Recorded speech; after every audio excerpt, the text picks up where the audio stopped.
संभाल कर रखनी है। वहां हम अपनी किसी मनोकामना की पूर्ति के लिए, किसी अनुकूलता के लिए, किसी शत्रु पक्ष के नाश के लिए हम भजन का प्रयोग ना करें। हो जाएगा, आप भजन कर रहे हो, उसका अहित सोचोगे, हो जाएगा, क्योंकि आप में पावर है। लेकिन वो भजन की ऊर्जा शक्ति किस लिए आपने संचय की है? अपने लक्ष्य की प्राप्ति के लिए। आप भजन कर रहे हैं, कामना करोगे, अनुकूलता की मांग करोगे, हो जाएगा।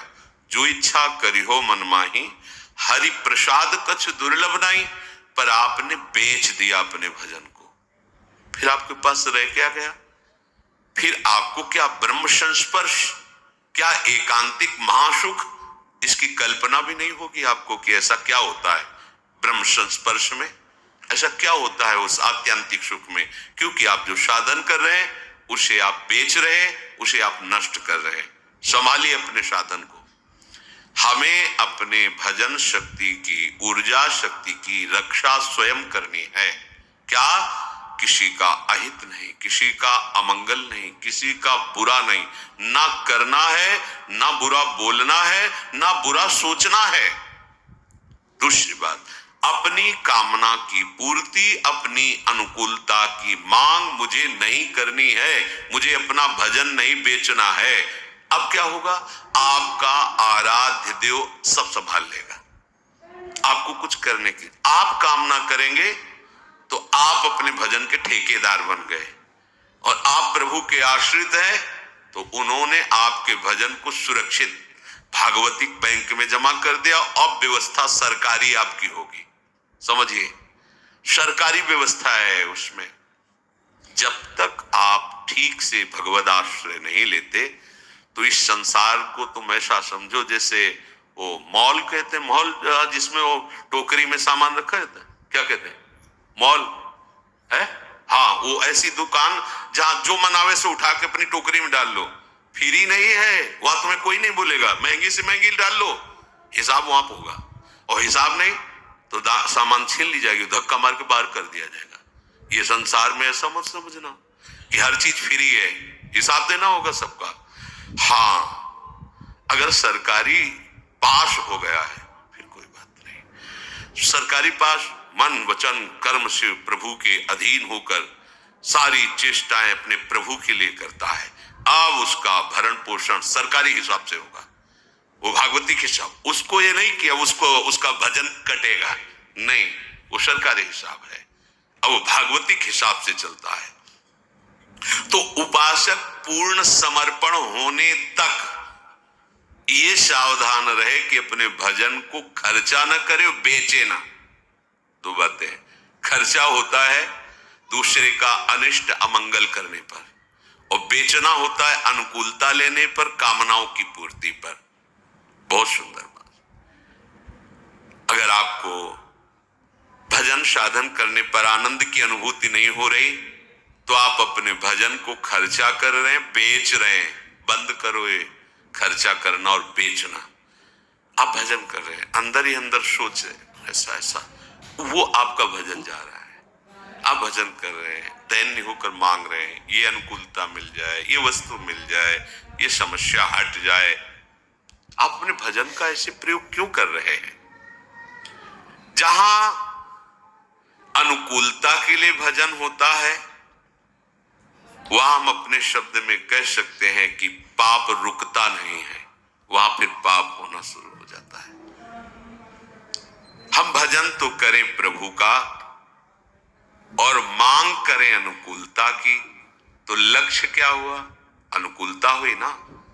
हम भजन करें प्रभु का और मांग करें भजन में डूबने की, कि अभी भजन तो क्रिया हो रही है। ऐसा समय कब आएगा जब ये भजन डूब करके होगा? डूब कर कोई बाह्य स्मृति नहीं, रूप छके घूमत रहें, तन को तनिक न भान, यह डूबना।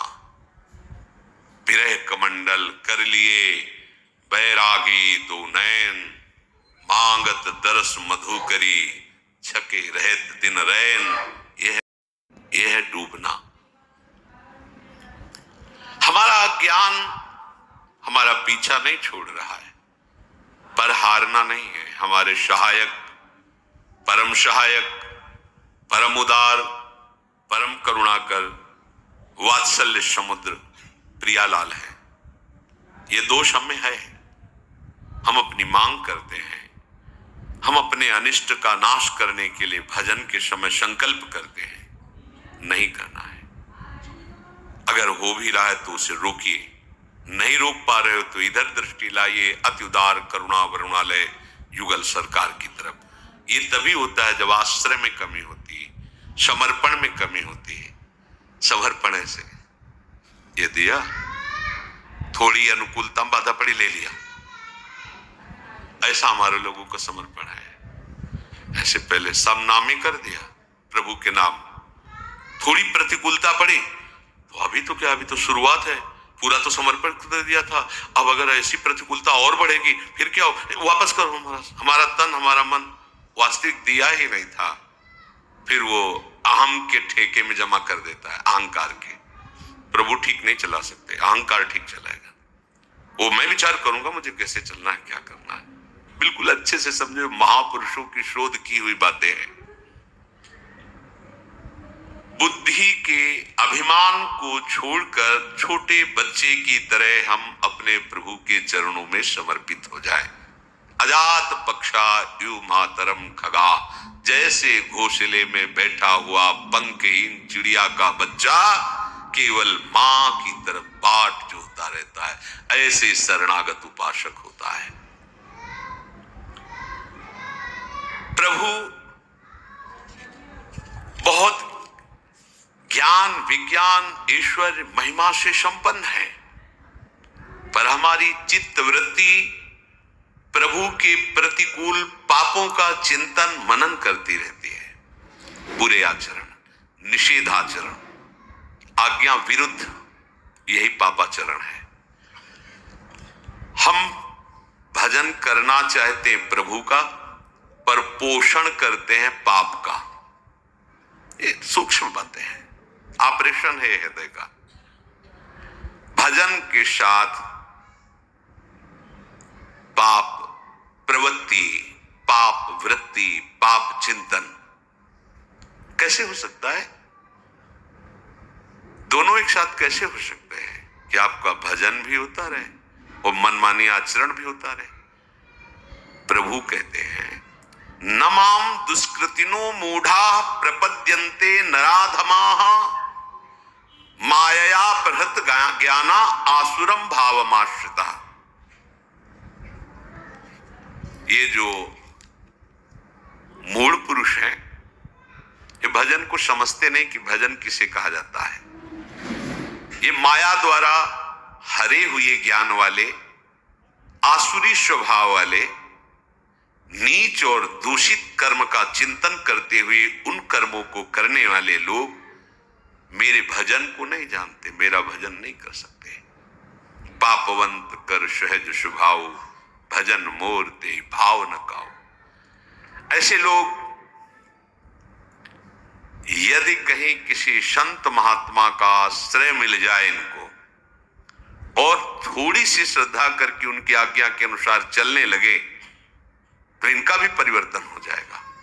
अपिचित सुदुराचारो भजते माम अनन्य भाग, साधुरिव समन्तव्या सम्यक व्यवसिता। ऐसा सांगो पांग पापाचरण करने वाला हो, पर उसको साधु समागम से एक बात निश्चय में आ गई कि भगवान के सिवा अब मेरा कोई हितैषी कल्याण करने में समर्थ नहीं है, इसलिए मैं अनन्य भाव से भगवान का आश्रय लेता हूं। तो प्रभु कह रहे, क्षिप्रम भवति धर्मात्मा शाश्वत शांतिम निगच्छति। उसे मैं बहुत शीघ्र धर्मात्मा बना दूंगा और वो परम शांति को प्राप्त हो जाएगा। तो आपको भूतकाल की चिंता छोड़कर, भविष्य काल की चिंता को छोड़कर वर्तमान के चिंतन को अब सुधारना होगा। मिलावट नहीं चलेगी उसमें। पाप का चिंतन, वासनाओं की भोग का चिंतन, संसार का चिंतन और भजन भी ना से अच्छा है, पर इतने अच्छे में पूरा जीवन व्यतीत कर दो और अनुभव न हो भगवद स्पर्श का और भगवदानंद का, तो फिर आप ही कहोगे भजन में कोई सुख नहीं है, सुख तो भोगों में ही है, क्योंकि इतने वर्ष करने पर भी हमारी वृत्ति भोग में ही सुख का अनुभव करती है। जो वर्तमान को बिगाड़ता है वो साधक कैसे हो सकता है? वर्तमान को बिगाड़ना, वर्तमान के समय में पापाचरण करना, पाप चिंतन करना, निषिद्ध बातों का चिंतन करना, और माला भी चल रहा है, ठीक बात नहीं है। उस उपासक का भविष्य कैसे सुधर जाएगा जो वर्तमान को नष्ट कर रहा है? इसलिए सर्वतो भावेन आराध्य देव को समर्पण करो। कल्याणकामी उपासक को मंद भजन में नहीं टिकना चाहिए, तीव्र भजन में आना चाहिए। तीव्र भजन, निरंतर नाम जप, पूरा विश्वास, पूरी श्रद्धा, इसी जन्म में मुझे भगवान मिलेंगे, प्रभु मिलेंगे। तीव्र नाम जप, भजन में तीव्रता, रस आने लगेगा। अपने इष्ट देव में सर्वोच्च बुद्धि, अपने इष्ट